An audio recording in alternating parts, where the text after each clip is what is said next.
The silence was the first warning. Deep space monitoring stations, scattered across Earth's colonial network, recorded an unprecedented phenomenon. Entire star systems falling silent one by one. At first, scientists attributed it to equipment malfunction. After all, what force could systematically erase the electromagnetic signatures of whole civilizations? Dr. Marcus Wong of the Deep Space Monitoring Initiative stood before the United Earth Council, his hands trembling as he manipulated the holographic display. Ladies and gentlemen, what you're seeing isn't a glitch. The three-dimensional map showed a pattern of darkened stars, spreading like a cancer through the Orion Arm. These systems aren't just going quiet. They're being erased. The council chamber erupted in whispers. Admiral Sarah Hayes leaned forward, her weathered face illuminated by the holographic stars. How many civilizations have we lost contact with? 12 confirmed, Admiral. All of them Type 2 civilizations, capable of harnessing the entire energy output of their stars. Wong's voice cracked. Whatever's doing this isn't just powerful, it's methodical. The first visual confirmation came 3 months later. The Europan Deep Space Array captured images of what the media would later dub cathedral ships, massive crystalline structures that bent light around them like liquid glass. They moved with impossible grace, their surfaces reflecting the death throes of conquered worlds. The Arxian Empire had arrived. Their first message to Earth was transmitted simultaneously to every communication device on the planet, a display of technological superiority that sent markets crashing and religions into crisis. The message itself was simple. Your collection begins. In the depths of the Mariana Trench, beneath 12 kilometers of water and 2 kilometers of reinforced metamaterials, Dr. Catherine Morrison watched the broadcast with grim determination. Around her, Project Wraith's quantum computers hummed, processing calculations that pushed the boundaries of known physics. They think they're giving us an ultimatum, she muttered, her fingers dancing across holographic interfaces. They're actually giving us a deadline. The facility, known officially as Deep Station Omega, had been humanity's insurance policy, a place where the impossible could be attempted far from prying eyes. For the past decade, Morrison and her team had been working on technology that even most theoretical physicists considered impossible: the ability to exist in multiple dimensional states simultaneously. Dr. Morrison. Lieutenant Commander Jessica Chen burst into the lab, her usual composed demeanor shattered. The Arxians just bypassed Jupiter's defense grid like it wasn't even there. The whole system went dark in under 3 minutes. Morrison didn't look up from her work. Casualties? None. They didn't attack. They just ignored it, like swatting aside a fly without even noticing it was there. Chen's voice trembled. The mining colonies are in panic. Earth Command is talking about full evacuation of all outer system installations. Let them panic, Morrison replied, finally looking up. Her eyes were bloodshot from 72 hours without sleep. Fear keeps politicians funding projects like ours. How's the prototype? Chen's expression shifted from fear to uncertainty. The U.S. Phantom is ready for its first full power test, but the quantum matrix is showing fluctuations we don't understand. The test pilots are reporting strange phenomena during simulations. Define strange. They're seeing things that aren't there, or rather, things that shouldn't be there. Multiple versions of themselves, timelines bleeding together. Chen hesitated. One of them swears he had a conversation with himself from tomorrow. Morrison smiled for the first time in days. Perfect. That means it's working exactly as designed. She stood, her joints cracking from too many hours hunched over computers. The Arxians think they're dealing with primitive beings who barely understand quantum mechanics. They're about to learn that humanity's greatest advantage isn't our technology. It's our willingness to try the impossible. Above them, through kilometers of ocean, the first Arxian scouts entered Earth's atmosphere, their crystalline ships casting prismatic shadows across the Pacific. Humanity's last chance sat in a hangar filled with quantum probability fields, waiting to turn the hunters into the hunted. The collection was about to begin, but not in the way the Arctians expected. Quantum anchors stable at 60%. Lieutenant Commander Chen's voice echoed through the control room. Ghost drive spinning up to preliminary threshold. Dr. Morrison stood behind a wall of reinforced quantum glass, watching as the U.S. Phantom flickered like a mirage in the massive underwater hangar. The ship wasn't particularly large by military standards, barely 300 meters long, but its hull seemed to shift and dance, as if uncertain which reality it wanted to exist in. "Begin primary sequence," Morrison ordered, her fingers tracing the familiar patterns of the quantum interface. "Let's see if our ghost can actually walk through walls." The test crew inside the Phantom had been handpicked from thousands of volunteers. Commander James Rodriguez sat in the captain's chair, his dark eyes fixed on displays that showed multiple versions of the same readings simultaneously. "All systems nominal," he reported, though nominal had taken on a new meaning since they'd started testing the ghost drive. "Ready to attempt first phase shift." Morrison nodded, more to herself than to the crew. "Remember, this is just a test run. Take her to 10% power, no more. We just want tow." The ship vanished. Not gradually, not with any warning, but between one heartbeat and the next. Alarms screamed through Deep Station Omega as quantum sensors tried to track a vessel that by all laws of physics shouldn't exist. "Status," Morrison barked, her calm facade cracking. Chen's fingers flew across her console. "They're everywhere. The quantum signature is scattered across a 15 light-minute radius. I'm reading phantom signatures inside the moon, in Earth's upper atmosphere. And, my God, there's a trace signal coming from inside the sun." Morrison's blood ran cold. This wasn't supposed to happen, not at 10% power. The ghost drive was designed to create limited quantum superpositions, not scatter a ship across half the solar system. "Rodriguez, can you hear me?" "Report." Static answered, then fragments of voices, overlapping like a dozen radio stations playing at once. "Nominal. Seeing. Multiple. Can't. Which reality?" "Shut it down," Morrison ordered. "Emergency quantum anchor protocols. Now." But the Phantom had other ideas.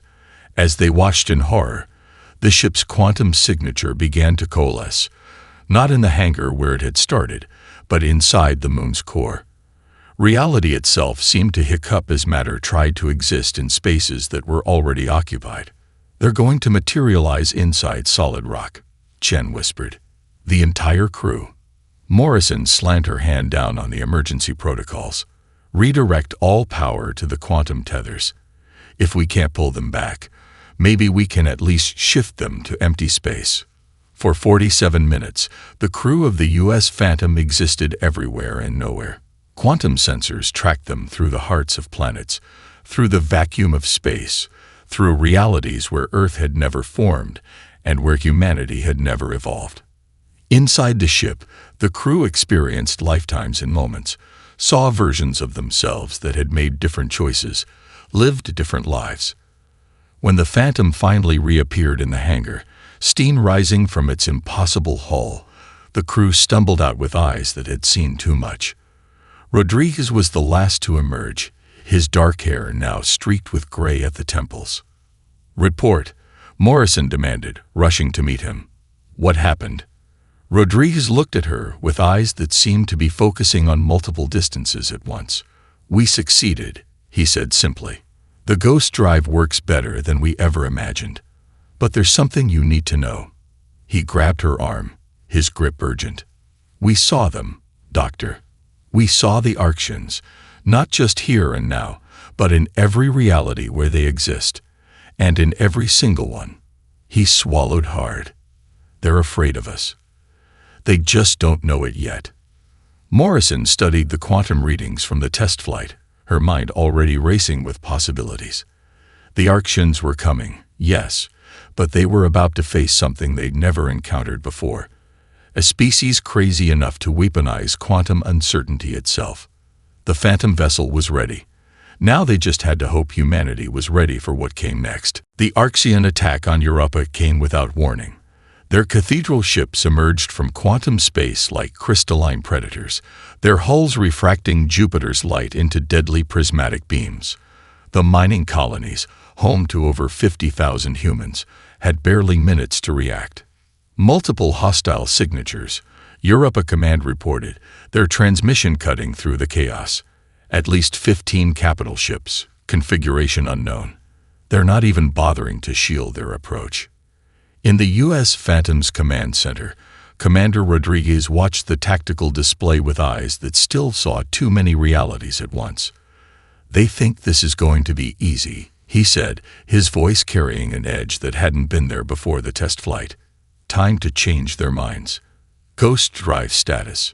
Stable at 40%, Lieutenant Sarah Martinez reported from the quantum controls. Her hands shook slightly. They all knew what happened at just 10% during the test. "Ready to initiate phase shift on your mark." Rodriguez took a deep breath. "Dr. Morrison, are you seeing this?"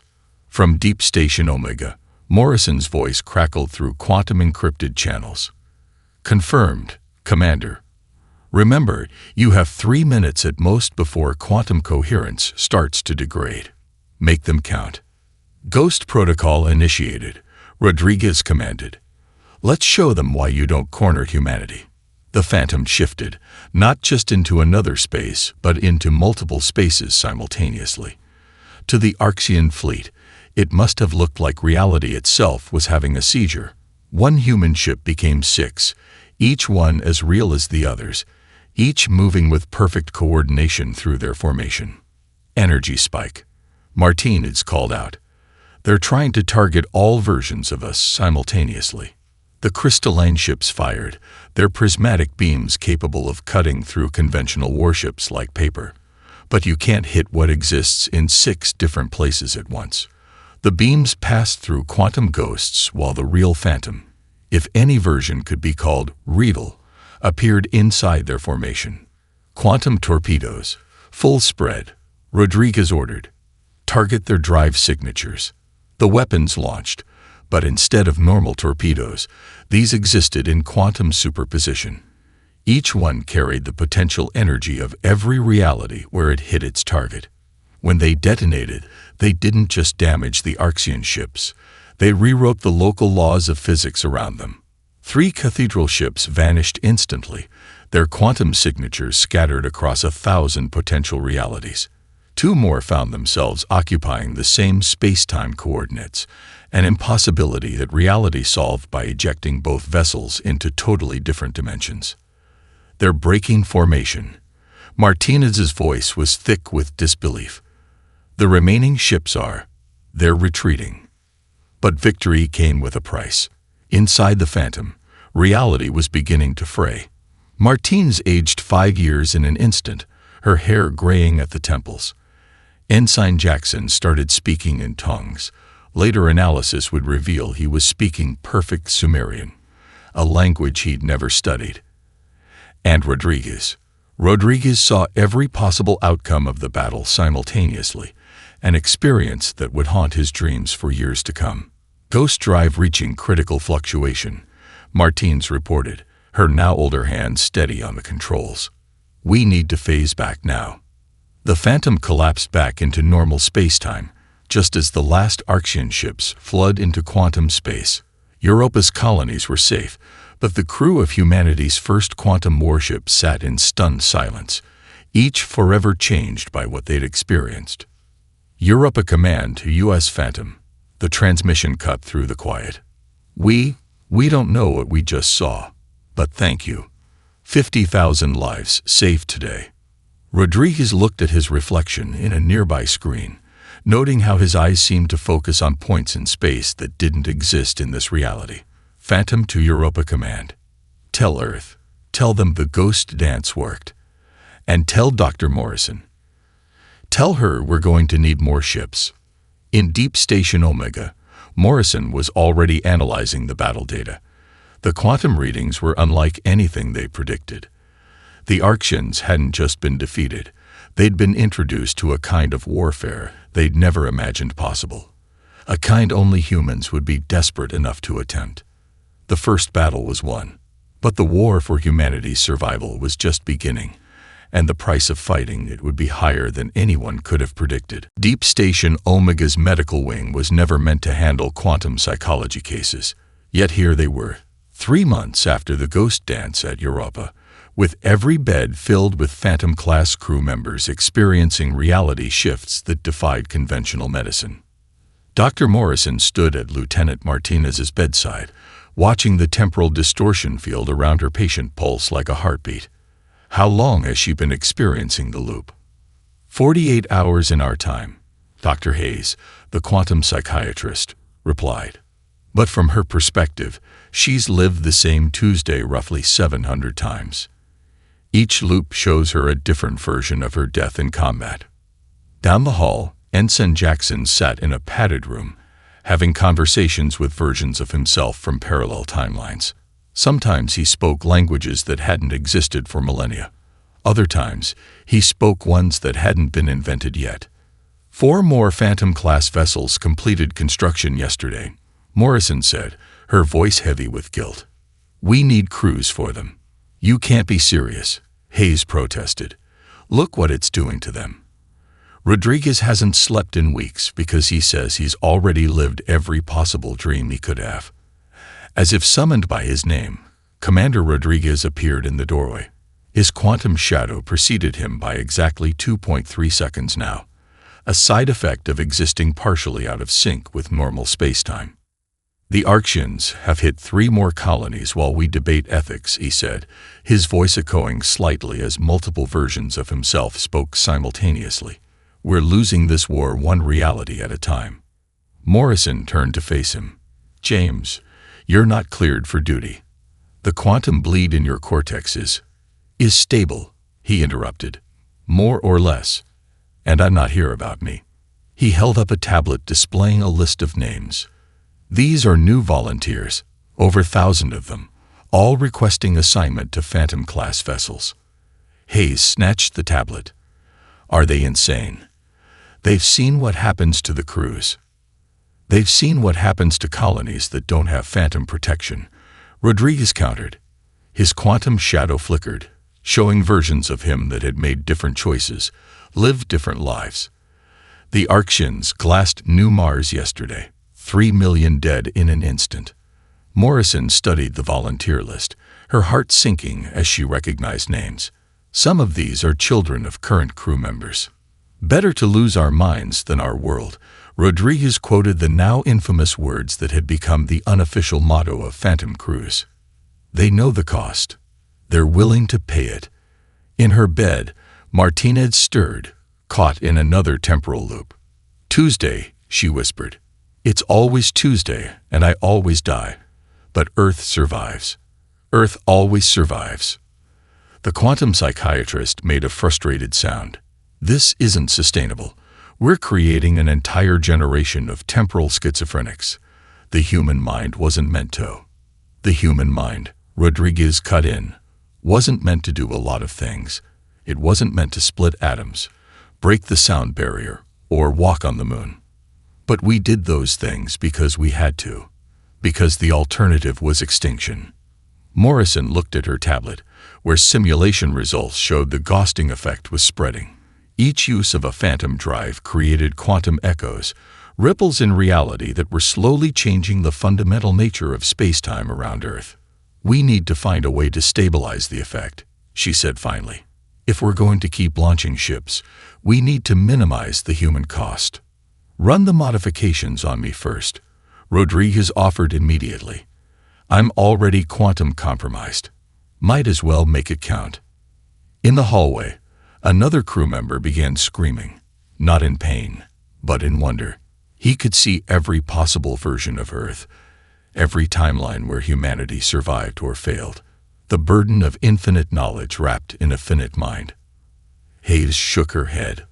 We're not just changing the sailors anymore. We're changing what it means to be human. Maybe that's the point, Morrison replied, watching as more volunteers arrived, ready to sacrifice their sanity for humanity's survival. Maybe this was always where we were heading, beyond the limits of what's possible, beyond the boundaries of what's safe. The price was astronomical. but extinction would cost more.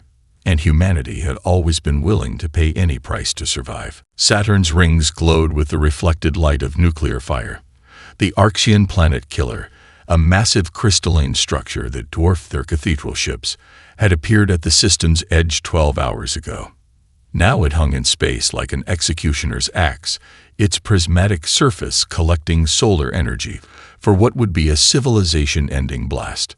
"They're targeting the colonies," Rodriguez reported from the bridge of the U.S. Phantom. His quantum shadow now moved in perfect sync with him. He'd learned to control the temporal displacement through sheer force of will. 115,000 civilians. No time for evacuation. Dr. Morrison's hologram flickered in the ship's command center. Even her projection showed signs of quantum distortion, an effect of transmitting through space that was increasingly unstable. "Operation Lighthouse is ready. All 6 Phantom-class vessels are in position. You understand what we're attempting?" Rodriguez asked the assembled captains through the quantum-linked comm. "If this fails, we're not just losing the ships. We're risking the entire Saturn system." Captain Sarah Chen of the U.S. Spectre, her image already showing signs of temporal degradation despite only 3 months of service, spoke first. "The Archeans expect us to run, to abandon the colonies like they've seen so many other species do. Let's show them something new." The plan was insane, even by Phantom Fleet standards. 6 ships, their ghost drives linked in ways that violated everything they knew about quantum mechanics, would attempt to shift not just themselves but the entire Saturn system into a parallel dimension. Just long enough for the planet killer's beam to pass through empty space. "Ghost drives spooling up," Lieutenant Martinez reported from her station. The temporal loops had finally stabilized for her. She now experienced only 3 alternate timelines simultaneously instead of hundreds. Quantum synchronization at 85% and climbing. The Archean weapon began to pulse, its crystalline surface fracturing reality itself as it prepared to fire. In normal space, there would be no defense against such power. But the crews of the Phantom Fleet no longer lived in normal space. Synchronized quantum shift in 3, 2, 1. Reality screamed. The ghost drives activated simultaneously, their power multiplied by quantum resonance.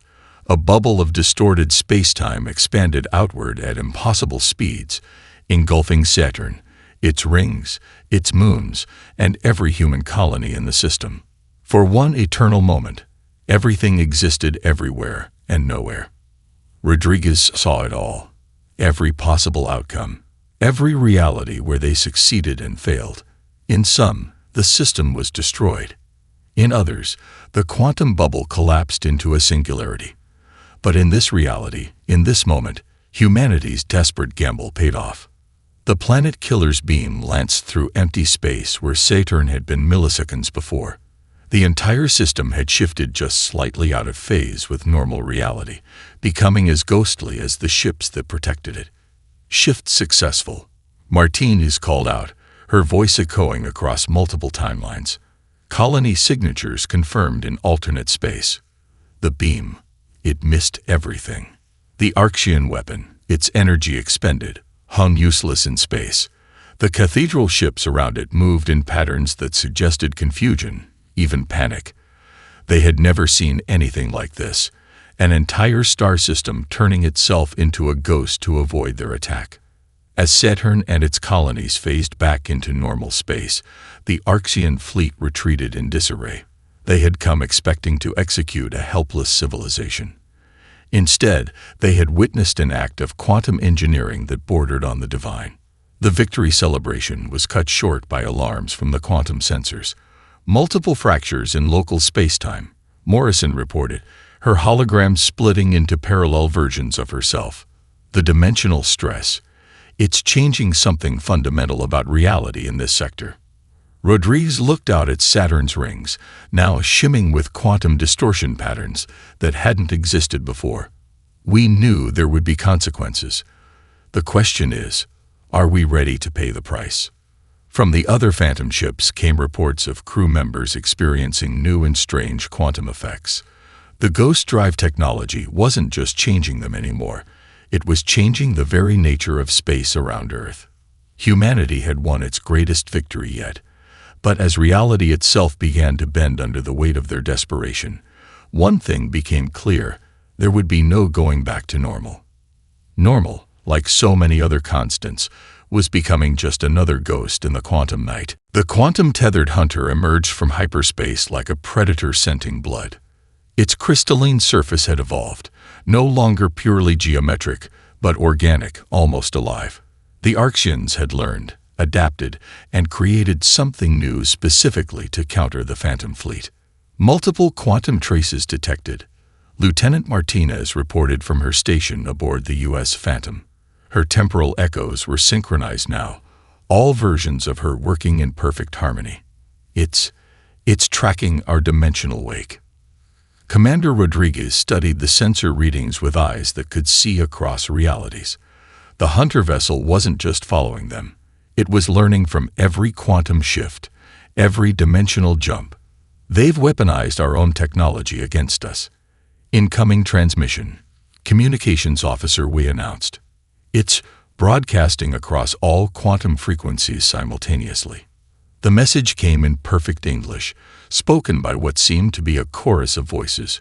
We have learned your ghost dance. Now witness our response. The hunter ship split into multiple quantum states, each version as solid and deadly as the original. But unlike the Phantom's controlled shifts, these duplicates moved with predatory grace, anticipating where their prey would appear. They're boxing us in, Rodriguez realized, using quantum probability to cut off every escape route. Morrison, are you seeing this? Dr. Morrison's hologram appeared, fragmented across multiple dimensional states. They're not just copying our technology, they're evolving it. Each encounter teaches them more about quantum manipulation. We need to show them something they can't adapt to. The Phantom dove into Jupiter's atmospheric storms, using the quantum turbulence to mask its signature. The hunter followed, its crystalline structure absorbing and learning from every maneuver. Where once the ghost drive had been humanity's ultimate advantage, now it was becoming a library for their enemies to study. New contact, Martinez called out. 2 more hunters just emerged from hyperspace. They're different, more evolved than the first. Rodriguez watched as the new arrivals demonstrated capabilities they'd never seen before. One phased through a small moon without triggering any quantum distortion, while the other seemed to exist in a perfect quantum superposition, impossible to target. They're not just learning. Morrison's voice carried an edge of fascination and horror. They're improving on our design. Each new hunter is more advanced than the last. The Phantom executed a desperate maneuver, diving into the sun's corona. The quantum fields around the ship screamed as solar plasma interacted with dimensional shifting. For a moment, they existed in a state between matter and energy, neither fully real nor completely ghost. The hunters followed without hesitation, their crystalline forms adapting to the stellar inferno. Where human crews suffered quantum sickness and temporal displacement, the Arctian ships seemed to thrive on dimensional chaos. We can't outrun them, Rodriguez announced. And we can't outfight them. Not like this. His quantum shadow flickered as an idea formed, one born of desperation, and the kind of insanity only humans could embrace. Morrison, what happens if we deliberately destabilize the ghost drive? Absolute catastrophe, she replied immediately. Total quantum collapse, reality fractures, possible temporal feedback loops that could erase us from existence. Why? Because they're learning from our successes. Rodriguez smiled, the expression echoing across multiple versions of himself. Let's teach them about human failure instead. The plan was pure madness, intentionally pushing the ghost drive beyond its limits, creating a quantum catastrophe that no amount of adaptation could prepare for. The hunters would try to learn from it, to absorb and understand the pattern of collapse. You can't be serious, Morrison protested. The dimensional damage could be permanent. Exactly, Rodriguez confirmed. Sometimes the only way to win is to break the rules so badly that no one can play the game anymore. Prepare for quantum drive overload. Let's show our hunters why some lessons are better left unlearned. As the ghost drive began to spin up beyond safe limits, reality itself seemed to hold its breath. The Orcs had created the perfect predator to hunt humanity's quantum ships. But they were about to learn that humans were most dangerous not when they succeeded, but when they failed spectacularly. The dance of ghosts was about to become a symphony of chaos. The quantum lab in Deep Station Omega had become a nexus of impossibilities. Dr. Morrison stood at its center, surrounded by holographic displays showing thousands of timeline variations. Each one represented a different possible future, and in far too many of them, humanity ceased to exist. The ghost drive modifications are ready, she announced to the assembled command staff. Her own quantum echo had become permanent now, a side effect of working with dimensional technology for so long. But you need to understand what we're attempting. This isn't just dangerous. It's beyond insane. Admiral Hayes, her uniform showing signs of temporal wear, studied the simulations.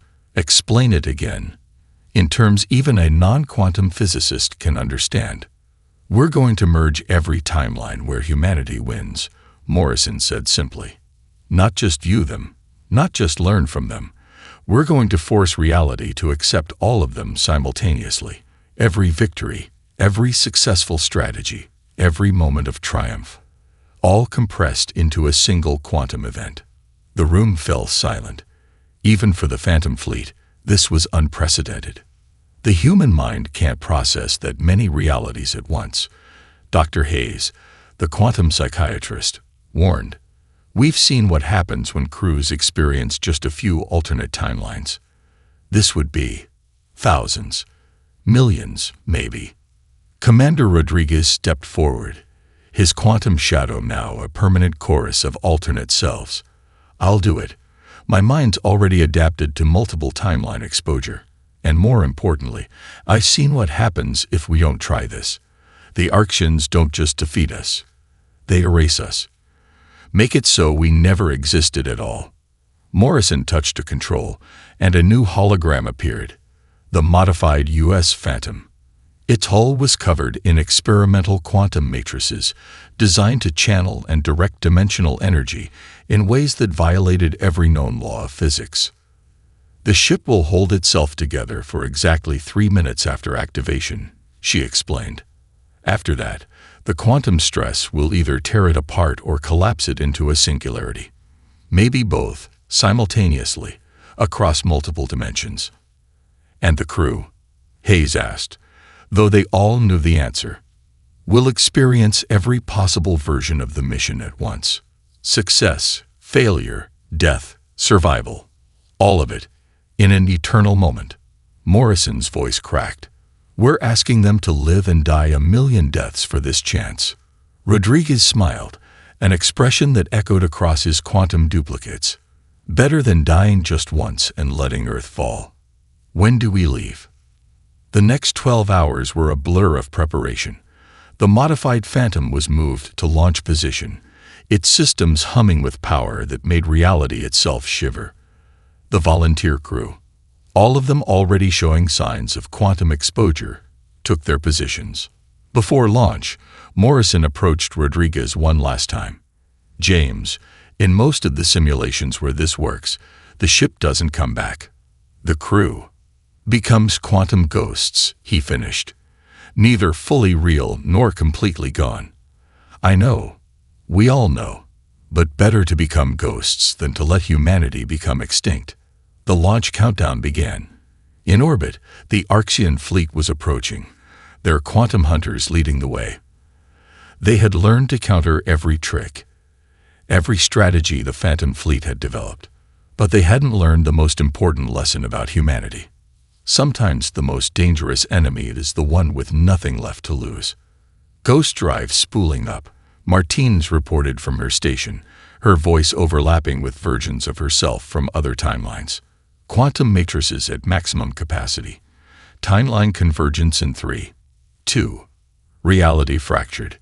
The U.S. Phantom became every version of itself that had ever succeeded, would succeed, could succeed. Its crew experienced victory and defeat across a million different possibilities, their minds expanding to encompass the infinite.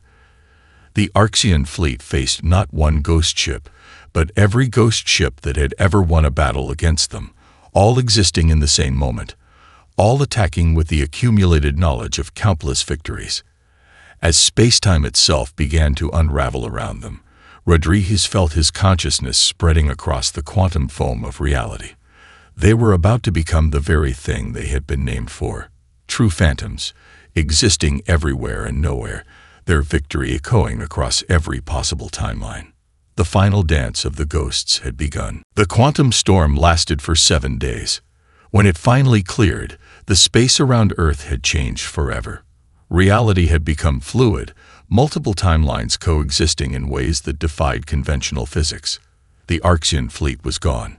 Not destroyed, but fundamentally altered by what they had witnessed. In Deep Station Omega, Dr. Morrison stood before the quantum sensors, watching the aftermath of humanity's most desperate gambit. "Any sign of the phantom?" she asked, though she already knew the answer. "Yes and no," her assistant replied, still struggling to interpret the new quantum readings. "The ship exists in a state of permanent quantum superposition. It's everywhere and nowhere, every successful mission happening eternally." The first message from the Arxians came 3 days later. Not a transmission, but a quantum resonance that appeared simultaneously in every human communication device across the solar system. The voice that spoke was both singular and plural, changed by what they had experienced. "We have witnessed your victory across 10,000 timelines. We have seen humanity's willingness to become ghosts to protect their reality." The collection ends. But it wasn't just an ending. The quantum mechanics that humans had weaponized had fundamentally altered the nature of space-time around Earth. The barrier between possible and impossible had become as fluid as the ghost ships that had haunted the void. Reports began coming in from across human space, colony ships appearing in multiple locations simultaneously, children being born with the ability to see across timelines. The ghost drive technology had changed more than just the war. It had changed what it meant to be human. In what became known as the Ghost Zone, the space where the final battle had occurred, something unprecedented appeared.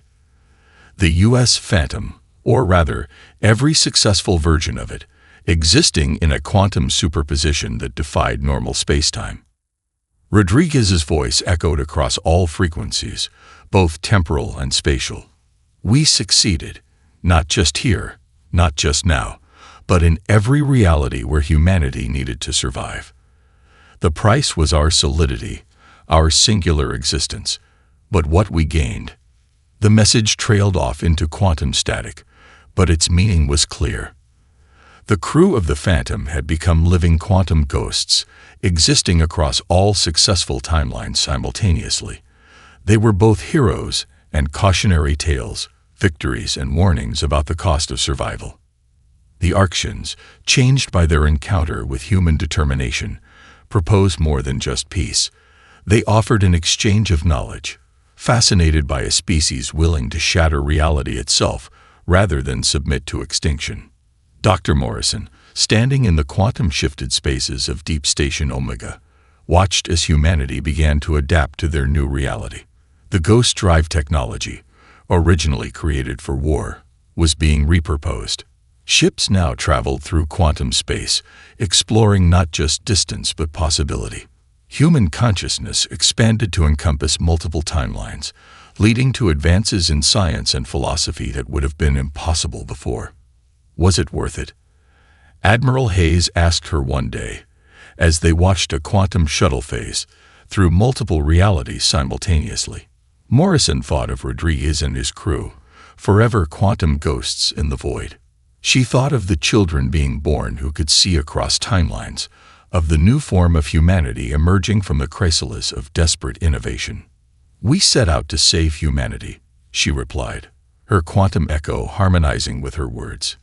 "Instead, we transformed it, not just in one timeline, but in every timeline where we needed to survive." In the Ghost Zone, the U.S. Phantom continued its eternal victory dance, a reminder of the lengths humanity would go to ensure its survival. The ship had become more than a weapon. It was a testament to human determination, a monument to the moment when humanity decided that if they couldn't win within the rules of reality, they would change those rules instead. The collection had ended, but humanity's journey into the quantum unknown was just beginning, guided by the ghosts they had chosen to become. In the end, it wasn't just a victory, it was an evolution.